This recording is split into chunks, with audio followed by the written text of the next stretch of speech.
Hi, freshman mentors. I just wanted to check in with you a little different this week via video. So I want to first start out by giving a few shout outs to some groups that I've noticed that are doing an outstanding job. And the first group is Miss Giroux's overtime group. I know that that is a challenging group of kiddos, and I see you every week coming up with creative ways to engage those students. Having different groups in the hallways, I think, really helps. So I really appreciate your efforts and really trying to connect and build relationships. The next group is Miss Ivester's overtime group. I love that whenever I go in there to try to take attendance, I can never find you because you are so active and mixed in with your freshmen that not that you look like freshmen, but that you're really moving around the classroom. And that's good that you're not easily identifiable. And the last group I noticed this week was really creative in their lesson planning. They noticed that their freshmen were having a difficult time locating the wing offices still. And so they actually, after they did their homecoming announcements, they took their group on a tour and they went around and saw the different wing offices. And I'm sure that that reduced a lot of anxiety as students get called onto the wing offices on occasion. All right, next up is this week's lesson, which is going to be the first of our academic check and connect. And I really want you to not hit stop right here, and I want you to kind of hear me out because I know that there's been a lot of variety with how academic check and connect is done in the overtimes, and this is a crucial year to make sure that these are done well. So in the library, one person from your group is going to need to pick up one of these packets. There's enough of these academic check and connects for everybody in your class to have one. And I really want you to do a thorough job and walk the freshmen through this the very first time. So the steps are right here at the top. So they're going to log into PowerSchool. They should know how to do that by now.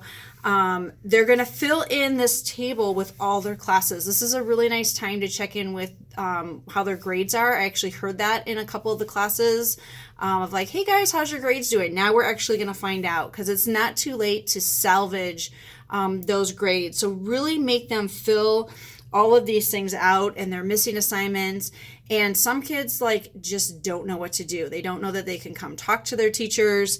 They don't know if they can make up work, but encourage them. It's better to deal with this now and dig themselves out of a hole than to end up in December with a grade that they don't really want. The reflection piece is also really important because this is an action plan. You don't want them to just look up their grades and go, oh, yep, not doing so well. Oh, that's a bummer.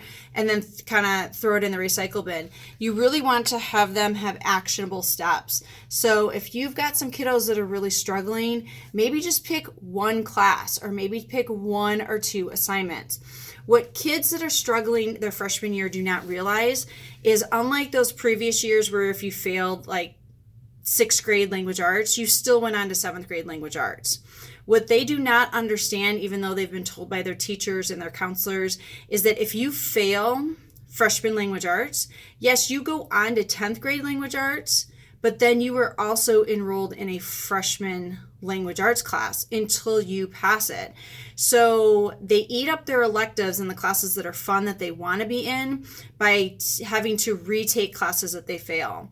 They also don't realize that depending on how packed their schedule is, they might be that senior that's sitting in a freshman language arts class. That may not seem like a big deal right now, but believe me, when you're a senior and you're sitting in a freshman language arts class, super big deal.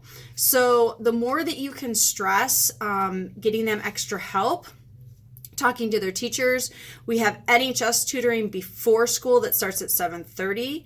We have after school NHS tutoring that goes from 3:15 to 5. There's also teachers in the library from 3:15 until 5 on Monday through Thursday. There's also the writing center, which is in A102.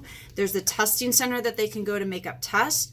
Academic assistance is now open. We have Mrs. Stanek that's in there that can help tutor kids and assist kids. So there's lots and lots of resources. And so I really need you to push those resources and get them to commit to doing something, just one thing that's going to help them get back on track.